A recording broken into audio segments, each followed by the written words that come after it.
جڑ کیا ہے کہ گناہ ہو گیا تو گناہ کا اثر تو رہے گا. قرآن یہ کہتا نہیں، اللہ دھو دیتا ہے. تمہاری سیرت و کردار کے اوپر بھی جو داغ ہیں دھل جائیں گے، اور تمہارے نامہ اعمال میں جو دھبے ہیں وہ بھی دھل جائیں گے. توبہ کرو، توبوا الی اللہ توبۃ نصوحا، کرو وہ توبہ کے جو بالکل خلوص دل کے ساتھ ہو. اب میں ذرا آپ کو کچھ احادیث سنانا چاہتا ہوں. ایک طرح کا یہ تبشیر کا پہلو ہے آج ہماری گفتگو میں کہ جو نمایاں ہوگا. یہ بعض احادیث تو چھوٹی چھوٹی ہے اور یہ بہت مرتبہ میری گفتگو میں آ چکی ہیں، صرف اس وقت حوالہ دے کر گزر جاؤں گا. یہ ترمذی اور ابن ماجہ میں حضرت انس ابن مالک رضی اللہ تعالی عنہ سے روایت ہے. حضور نے فرمایا کل بنی آدم خطاؤون وخیر الخطائین التوابون، تمام بنی آدم خطا کار ہیں. خطا کار بھی نہیں، بہت خطا کار ہیں، بہت خطا کار ہیں. لیکن ان خطا کاروں میں بہتر لوگ وہ ہیں کہ جو خوب توبہ کرتے ہیں. غلطی ہو گئی توبہ کر لو. اور ایک اور حدیث میں آپ کو بتاؤں گا کہ یہ نہیں ہے کہ پھر کبھی وہ غلطی نہ ہو. اس وقت آپ یہ لگا لیں اپنے اوپر یہ کام میں نے نہیں کرنا، اور ایک دفعہ وہ کام چھوڑ دیں تو توبہ ہو گئی. پھر اگر کچھ عرصے کے بعد پھر کہیں آپ جذبات کی رو میں بہہ گئے، پھر کہیں کوئی برے اثرات جو ہے وہ پڑے، پھر غلطی، کوئی بات نہیں، پھر توبہ کرو. پھر ہو گیا پھر توبہ کرو. تواب اسی لیے کہا بار بار بار بار بار بار توبہ کرنے والے. تو کل بنی آدم خطاؤون وخیر الخطائین التوابون. دوسری حدیث یہ بھی ابن ماجہ اور بہقی میں ہے، حضرت عبداللہ ابن مسعود رضی اللہ تعالی عنہ، التائب من الذنب کمن لا ذنب له، گناہ سے توبہ کرنے والا ایسے ہے جیسے اس نے کبھی گناہ کیا ہی نہیں. دھل جاتی ہے، تختی دھل گئی. بچے نے تختی لکھی تھی، اس کو دھو دیا، ختم ہو گیا. ایک حدیث تو پڑھ کر میں بھی چونکا. یہ اصل میں اسلوب ہے بیان کا، بتانے کے لیے کہ تمہارے دلوں کے اندر مایوسی کا غلبہ نہ ہو جائے. مایوس اصل میں جو ہے مایوسی یہ ابلیسیت ہے، نوٹ کر لیجئے اس کو. مایوسی ابلیسیت کی کا عکس ہے. مبلس کہتے کسے جو مایوس ہو گیا. ابلیس سب سے بڑھ کر مایوس جو ہے وہ ابلیس. اسے معلوم میرا چھٹکارا تو نہیں ہے، لہذا میں جتنوں کو اپنے ساتھ لے کر جہنم میں جھونک دوں یہی میری کمائی ہے، میں نے تو بچنا نہیں. تو ابلیس کہتی ہے اس کو جو انتہائی مایوس، مبلس، جو رحمت خدا بندی سے مایوس ہو چکا. اب اس کو دور کرنے کے لیے حدیث سنیے، اور یہ حدیث مسلم شریف کی ہے صحیحین کے اندر حضرت ابو ہریرہ سے. حضور فرماتے ہیں والذی نفسی بیدہ، قسم ہے اس ذات کی جس کے ہاتھ میں میری جان ہے، لو لم تذنبوا، اگر تم لوگ گناہ نہ کرتے، لذهب اللہ بکم، تو اللہ تعالیٰ تمہیں لے جاتا کہیں اور، وَلَجَاءَ بِقَوْمٍ يُذْنِبُونَ، اور پھر کسی ایسی مخلوق کو پیدا کرتا ہے جو گناہ کرتے، فَيَسْتَغْفِرُوا اللَّهَ، اور پھر وہ اللہ سے استغفار کرتے اور توبہ کرتے، فَيَغْفِرُ لَهُمْ، اور اللہ تعالیٰ انہیں معاف کر دیتا. تو میں نے عرض کیا کہ یہ بعض چیزیں ہوتی ہیں کہ جن کا واقع سے کوئی تعلق نہیں ہوتا، لیکن ایک زور بیان کے لیے، ایک بات کو ایمفیسائز کرنے کے لیے، جیسے قرآن مجید میں آتا ہے اے نبی کہہ دو ان کان للرحمن ولد فانا اول العابدین، اگر اللہ کا کوئی بیٹا ہو تو میں سب سے پہلے میں اس کو پوجوں گا. جب میں اللہ کو پوجتا ہوں تو اللہ کا اگر کوئی بیٹا ہوتا تو کیا میں اسے نہ پوچھتا؟ لیکن نہیں ہے. اب یہ نہیں ہے، نفی کے لیے زور دیا کہ اگر اللہ کا کوئی بیٹا ہوتا، لو کان للرحمن ولد فانا اول العابدین. اسی طرح یہ ہے کہ اگر انسان گناہ نہ کرتے اور گناہ کے بعد توبہ کر کے اللہ تعالیٰ کی شان غفاری کا ظہور نہ ہوتا. یہ بھی ایک عجیب فلسفے کی بات ہے، اللہ نے یہ کائنات کیوں پیدا کی؟ قرآن مجید میں اس کو براہ راست ایڈریس نہیں کیا گیا اس مسئلے کو میرے علم کی حد تک. ہو سکتا ہے کہیں بہت خفی انداز میں ہو اور ابھی تک میری نگاہ سے بھی جو ہے وہ چھپا رہ گیا. ہو سکتا ہے قرآن مجید کے غامض نکات ایسے ہو سکتے ہیں. کوئی شخص، میں تو کہتا ہوں کہ اگر کوئی شخص کہتا ہے، میرے بارے میں ایک عالم دین نے کہہ دیا تھا کہ اسے قرآن پر بڑا عبور حاصل ہے، تو میں نے انہیں پیغام پہنچایا. جن صاحب نے مجھے ان کا یہ جملہ سنایا تھا کہ آپ نے قرآن کی توہین کی ہے. قرآن پر عبور کسی انسان کو نہیں ہو سکتا. عبور کا مفہوم کیا ہے؟ دریا کے دو کنارے ہیں، آپ اس کنارے سے اس کنارے چلے گئے تو آپ نے عبور کیا دریا. قرآن کے کنارے ہیں ہی نہیں، لا پیدا کنار. لہذا یہ کہہ دینا کسی کے بارے میں کہ قرآن مجید، اب انہوں نے تو ایک طرح سے میری تعریف کی تھی، میرے ایک ساتھی سے جملہ کہا تھا، ان کے وہ عزیز تھے، تو گویا کہ وہ جو میری تنظیم میں تھے ان کو خوش کرنے کے لیے کہہ دیا ہو یا جو بھی ہو، ان کے دلی جذبات ہو سکتا ہے کہ میں نے کہا انہیں یہ پہلا پیغام پہنچا دیجیے آپ نے قرآن کی توہین کی. قرآن پر عبور کسے کو سکتا؟ نہ معلوم کتنے مقامات ہیں کہ جہاں امام راضی بھی کھڑے ہوئے ایسے نظر آتے ہیں دہشت زدہ. اعلم ان هذا المقام مقام غامض مہیب عمیق، ہوشیار کے رہ بردب تیغست قدم رہا. ہوشیار ہو جاؤ، یہ بڑا خطرناک مقام ہے، بہت مشکل مقام ہے، اس کے تہ تک پہنچنا کسی کے لیے ممکن نہیں ہے. سورہ حدید کی آیت هو الاول والآخر والظاہر والباطن پر یہ الفاظ ہیں جو امام راضی نے لکھے. تو اس لیے میں آپ سے عرض کر رہا ہوں کہ یہ کہنے کا انداز ہے والذی نفسی بیدہ لو لم تذنبوا، اس ہستی کی قسم جس کے ہاتھ میں میری جان ہے، اگر تم گناہ نہ کرتے. تو میں عرض کر رہا تھا تو اللہ کی شان غفاری کیسے ظاہر ہوتی؟ اللہ نے کائنات کیوں پیدا کی؟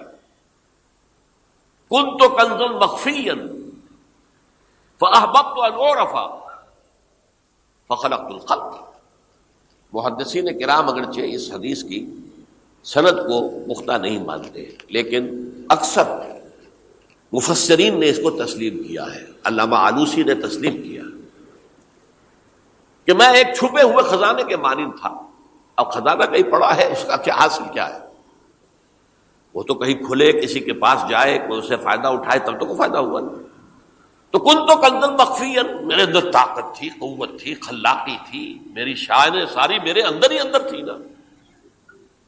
کن تو کنزا مخفیا فاحببت ان اعرف، تو میں نے یہ چاہا کہ مجھے پہچانا جائے. فخلقت الخلق، تو میں نے خلق کی تخلیق کی ہے. اب مجھے پہچانو اس کائنات کے ذریعے سے، یہ میری تخلیق ہے. آؤ دیکھو، ایک مصور اپنی تصویروں کی نمائش لگا، دیکھو میرے شاہکار، آؤ دیکھو، یہ میرے فن کے کمال کے نمونے، آؤ دیکھو. تو یہ ہے سب. دیکھو زمین آسمان، ان فی خلق السماوات والارض واختلاف اللیل والنہار والفلک التی تجری فی البحر بما ینفع الناس وما انزل اللہ من السماء من ماء فاحیا بہ الارض من بعد موتہا. یہ ساری آیات ہیں، غور کرو. اور اسی لیے انسان کو پیدا کیا جس میں یہ فیکلٹی آف اپریسیشن، اللہ کے حسن و جمال و کمال کو پہچاننے کی صلاحیت ہے. ورنہ ظاہر بات ہے کہ یہ جمادات کیا پہچانیں گے اللہ کو، یہ پہاڑ کیا پہچانے گا اللہ کو؟ اللہ کو پہچاننے کی صلاحیت انسان میں ہے. تو یہ چونکہ ایک فلسفہ ہے باقاعدہ کہ اللہ نے تعالیٰ، اسی سے میں کہہ رہا ہوں اگر گناہ نہ ہوتا اور پھر توبہ نہ ہوتی اور میں اس کو معاف نہ کرتا تو میری شان غفاری کا ظہور کیسے ہوتا؟ میری شان ہے نا، غفار بھی ہوں، ستار بھی ہوں، اس کا ظہور کیسے ہوتا؟ تو والذی نفسی بیدہ لو لم تذنبوا لذهب اللہ بکم ولجاء بقوم یذنبون فیستغفروا اللہ فیغفر لهم. اگر تم لوگ گناہ نہ کرتے تو اللہ تمہیں ختم کر کے کوئی اور ایسی مخلوق پیدا کرتا کہ جو گناہ کرے اور پھر وہ توبہ کرے اور اللہ اسے معاف کرے. اسی سے ملتی جلتی ایک حدیث ہے، یہ امام احمد اور امام بہقی لائے ہیں اور اس کے راوی حضرت علی ہے رضی اللہ تعالی عنہ. ان اللہ یحب العبد المؤمن المفتن التواب. اللہ تعالیٰ کو بہت محبت ہے، یحب. اب دیکھیے ایک طرف وہ آیات ذہن میں لائیے اللہ تعالیٰ کن سے محبت کرتا ہے؟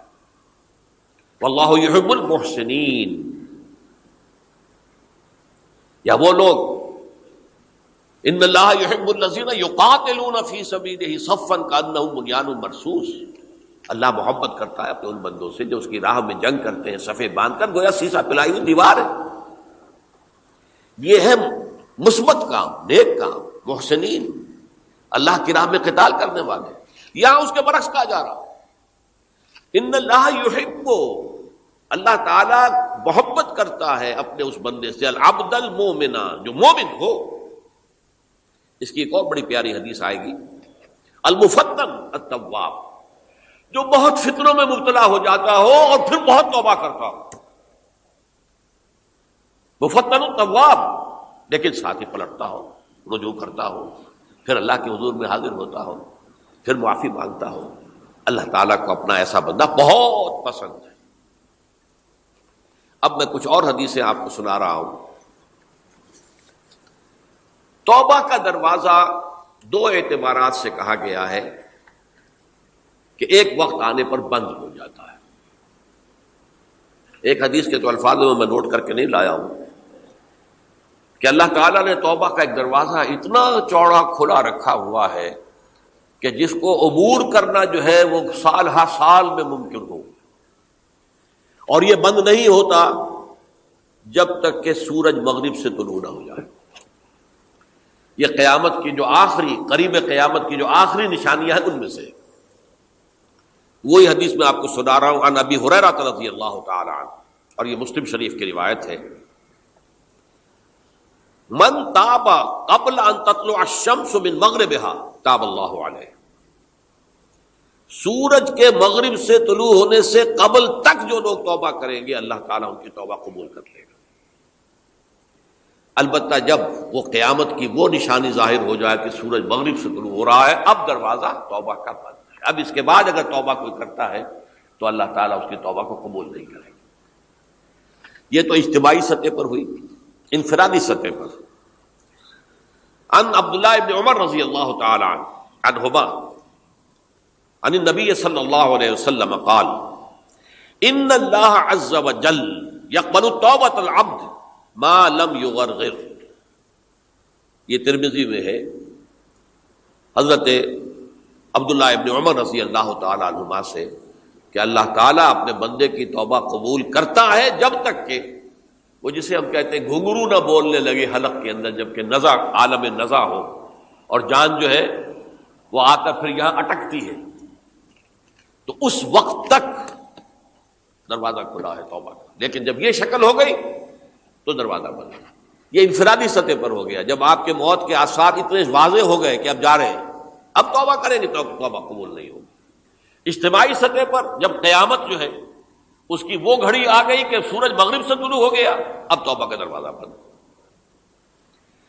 ایک اور حدیث ہے جو میں نے بہت مرتبہ اس کا ترجمہ تو آپ کو بہت دفعہ سنایا ہے، آج میں چاہتا ہوں اس کو پورے متن کے ساتھ آپ کے سامنے رکھوں.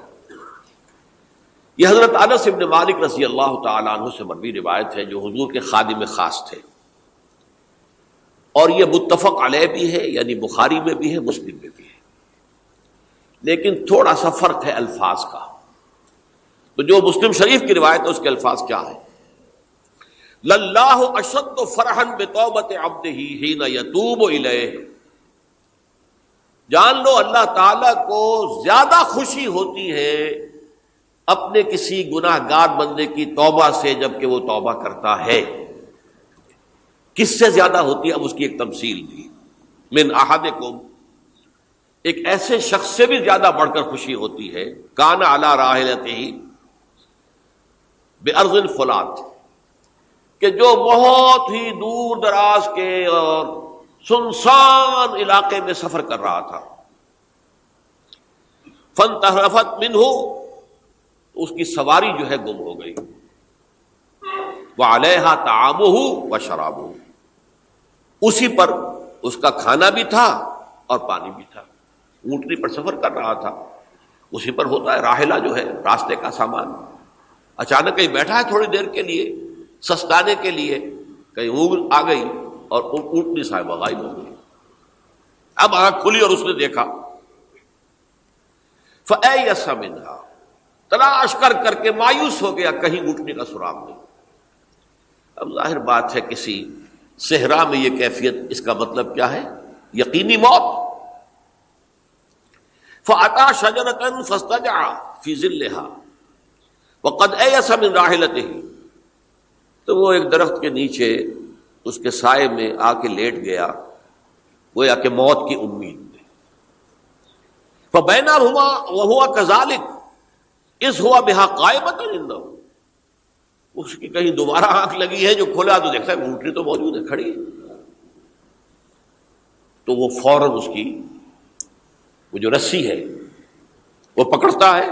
فَأَخَذَ بِخِتَامِهَا ثُمَّ قَالَ مِن شِدَّةِ الْفَرْقِ، اب جو اسے مسرت ہوئی اس کا آپ اندازہ کر سکتے ہیں، ایک یقینی موت کا معاملہ آ چکا تھا، اور اچانک اللہ تعالیٰ نے وہ کھوئی ہوئی اونٹنی جو ہے وہ واپس دلا دی۔ تو وہ کہنا تو یہ چاہتا تھا، اللہ تو میرا رب ہے، میں تیرا بندہ ہوں، لیکن جسے ہم کہتے ہیں کہ خوشی کی انتہا فرط مسرت میں ایسی زبان لڑکھڑائی، اس نے کہا اللہم انت عبدی وانا ربک، اے اللہ تو میرا بندہ ہے، میں تیرا رب ہوں، یہ کہہ بیٹھا۔ یہ کیا ہے؟ فرط مسرت، جسے آپ نے خوشی کی انتہا، کہ جس میں انسان جو ہے اتنی بڑی خطا کر بیٹھتا ہے۔ اللہ کو اپنے کسی گناہ گار بندے کی توبہ سے اس سے بھی زیادہ خوشی ہو۔ اب ظاہر بات ہے کہ تماثیل کس لیے ہے؟ بعض لطائف، بعض حقائق اتنے لطیف ہوتے ہیں کہ ان کو بیان نہیں کیا جا سکتا بتمام و کمال، تو مثالوں کا سہارا لیتے ہیں۔ اللہ کو کتنی خوشی ہوتی کیا سمجھیں گے ہم؟ لہذا یہ مثال تو سمجھ میں آ گئی نا کہ ایک لقودق صحرا میں انسان سفر کر رہا تھا، ایک ہی اونٹنی ہے، اسی پر اس کا پانی ہے، اسی پر اس کا کھانا ہے، وہ کہیں ٹھہرا ہے تھوڑی دیر کے لیے اور اونٹنی غائب ہو گئی، اور اس کے بعد تلاش کر کے شمال مغرب جنوب ہر جگہ دیکھ لیا، اب تک کہیں اونٹنی کا سراغ نہیں۔ اب موت کے انتظار میں لیٹ گیا کہ اچانک دیکھتا ہے کہ اونٹنی موجود ہے، تو وہ اس شدت فرح میں یہ کہہ بیٹھتا ہے اللہم انت عبدی وانا ربک انا للہ و انا الیہ راجعون۔ اب دیکھیے ایک حدیث وہ آ رہی ہے، اور اس کو یوں سمجھیے، اللہ تعالیٰ نے جو انسان پیدا کیے ہیں ان کے مزاج مختلف ہیں۔ ان میں کچھ لوگ ہوتے ہیں جو قوی ہوتے ہیں ارادے کے، جو فیصلہ کر لیا ڈٹ گئے۔ کچھ لوگوں میں وہ قوت ارادی اتنی مضبوط نہیں ہوتی، وہ ادھر ادھر سوچتے رہتے ہیں۔ کچھ لوگ جسمانی طور پر بہت توانا ہوتے ہیں، کچھ لوگ جسمانی طور پر پیدائشی طور پر کمزور ہوتے ہیں۔ تو اگر کوئی قوت ارادی کمزور رکھنے والا شخص ہے، وہ بھی تو اللہ کی تخلیق ہے، اللہ کا بندہ ہے، خطاؤں کا ظہور ہو جاتا ہے، توبہ کرتا ہے، پھر کچھ عرصے کے بعد پھر خطا کا ظہور ہو جاتا ہے، پھر توبہ کرتا ہے، تو ہم تو یہ سمجھیں گے کہ ایک حد کے بعد پھر اس کی توبہ قبول نہیں ہونی چاہیے۔ لیکن حدیث سنیے، وعن ابی ہریرہ رضی اللہ تعالی عنہ قال قال رسول اللہ صلی اللہ علیہ وسلم ان عبدا اذنب ذنبا، یقیناً ایک بندہ جو ہے وہ ایک گناہ کرتا ہے، فقال، پھر وہ کہتا ہے رب، اے میرے پروردگار، اذنبت فاغفر لی، مجھ سے گناہ ہو گیا ہے، مجھے معاف فرما دے۔ فقال ربہ، تو پروردگار یہ کہتا ہے اعلم عبدی ان لہ ربا یغفر الذنب ویاخذ بہ، میرا یہ بندہ یہ جانتا ہے کہ اس کا ایک رب ہے جو گناہ معاف بھی کر سکتا ہے اور سزا دے بھی سکتا ہے۔ کیا معنی ہوئے؟ گناہ اس نے کیا ہے لیکن جانتا ہے اللہ کو کہ وہ معاف بھی فرما سکتا ہے، تبھی تو وہ اللہ سے معافی کی درخواست کر رہا ہے۔ اس کے اس جاننے کی بنیاد پر، اس کے اس علم کی بنیاد پر، اس کے اس ایمان کی بنیاد پر فرمایا غفرت لعبدی، میں نے اپنے بندے کو معاف کر دیا۔ ثم مکث ما شاء اللہ، پھر وقت گزرا جتنا کہ اللہ نے چاہا۔ ثم اذنب ذنبا، پھر اس سے گناہ ہو گئے۔ فقال رب اذنبت ذنبا فاغفر، پھر کہتا ہے پروردگار مجھ سے گناہ ہو گیا، پھر مجھے معاف فرما دے۔ فقال ربہ، اللہ فرماتا ہے عالم عبدی ان لہ ربا یغفر الذنب ویأخذ بہ، میرا بندہ ہے نا جو جانتا ہے کہ اس کا ایک رب ہے، ایمان باللہ اس کے اندر ہے، تبھی تو پکار رہا ہے، اور یہ بھی جانتا ہے کہ وہ گناہ معاف بھی کر سکتا ہے اور چاہے تو پکڑ بھی سکتا ہے، سزا بھی دے سکتا ہے۔ تو فرمایا، اللہ تعالیٰ فرماتے ہیں میں نے فرمایا کہ میں نے معاف کر دیا۔ ثم مکث ما شاء اللہ، پھر ایک عرصہ گزرا اس کے بعد، ثم اذنب ذنبا، پھر اس نے گناہ کیا۔ قال رب اذنبت ذنبا آخر، اس نے کہا پروردگار میں نے تو پھر ایک اور گناہ کر دیا، فاغفر لی، مجھے بخش دے۔ فقال اعلم عبدی ان لہ ربا یغفر الذنب ویأخذ بہ، میرا بندہ جانتا ہے نا کہ اس کا ایک رب ہے جسے وہ پکار رہا ہے، اور وہ جانتا ہے کہ اسے اختیار حاصل ہے کہ چاہے تو بخش دے اور چاہے تو پکڑ لے۔ اس کے اس علم، اس ایمان کی بنیاد پر میں نے اسے معاف کر دیا۔ ایک اور حدیث، میں نے چونکہ اس گفتگو کے لیے ان احادیث کا تفحص کیا ہے، یہ تو بہت ہیں حدیثیں، میں نے ان میں سے کچھ چنی ہیں۔ ہمارے بعض واعظ ناصح وہ بھی کسی شخص کو روکتے رہے، برائیوں سے روکتے رہے، نہیں رکتا، تو کہیں غصے میں آ کے اللہ تجھے کبھی معاف نہیں کرے گا۔ یہ کتنا بڑا جرم ہے، اس کا اندازہ کیجئے اس حدیث سے۔ تم میرے بندے کو میری رحمت سے مایوس کر رہے ہیں، کتنا بڑا جرم ہے، اس کا اندازہ کیجئے۔ یہ مسلم شریف کی روایت ہے، عن جندب، حضرت جندب رضی اللہ تعالی عنہ سے، ان رسول اللہ صلی اللہ علیہ وسلم حدث، کہ اللہ کے رسول صلی اللہ علیہ وسلم نے ایک واقعہ بیان کیا، ان رجلا قال، کہ ایک شخص نے یہ کہا، واللہ لا یغفر اللہ لفلان، کہ خدا کی قسم اللہ تعالیٰ فلاں شخص کو کبھی معاف نہیں کرے گا۔ وَأَنَّ اللَّهَ تَعَالَى قَالَ، اس پر اللہ تعالیٰ نے یہ فرمایا، مَنْ ذَا الَّذِي يَتَعَالَىٰ عَلَيَّ، یہ کون ہے جو میرے اوپر حکومت کرنے والا آ گیا، جو میری طرف سے حکم لگا رہا کہ میں کبھی معاف نہیں کروں گا۔ مَنْ ذَا الَّذِي، کون ہے وہ شخص، الَّذِي يَتَعَالَىٰ عَلَيَّ اَنِّي لَا أَغْفِرُ لِفُلَانٍ، کہ میں فلاں شخص کو کبھی معاف نہیں کروں گا، قد غفرت لفلان، اس کو تو میں نے معاف کر دیا، وَأَحْبَطْتُ عَمَلَهُ، اس شخص کے تمام اعمال میں نے ضائع کر دیے کہ تم نے میرے بندے کو مایوس کیا۔ یہ ہے جرم کی انتہا۔ تو توبہ کی دعوت دیتے رہو، توبہ کے لیے لوگوں کو آمادہ کرتے رہو، توبہ جو ہے اس کے لیے ترغیب دیتے رہو، اللہ تعالیٰ معاف فرمانے والا۔ اب آخری حدیث سنا رہا ہوں، یہ تو بہت ہی عجیب حدیث ہے اور متفق علیہ، یہ بخاری اور مسلم دونوں میں۔ حضرت ابو سعید الخدری رضی اللہ تعالی عنہ جو ہے وہ اس کے راوی ہیں۔ حضور نے فرمایا، کانا فی من کانا قبلکم رجل قتل 99 نفسا، تم سے پہلے جو امت تھی بنی اسرائیل، گویا کہ ان کا ذکر ہے، اس میں ایک آدمی ایسا تھا جس نے 99 قتل کیے تھے۔ اب آپ اندازہ کیجئے کتنا بڑا گناہ کبیرہ ہے قتل۔ قرآن مجید میں آتا ہے وَكَأَنَّمَا قَتَلَ النَّاسَ جَمِيعًا، اگر ایک انسان کو بھی ناحق قتل کر دیا گیا تو یہ ایسی ہے گویا کہ اس نے پوری نوع انسانی کو قتل کر دیا، اس نے 99 قتل کیے۔ فَهَلْ لَهُ مِن تَوْبَةٍ، پھر اس کے بعد یہ ہوا کہ اس کے اندر توبہ کا جذبہ پیدا ہوا۔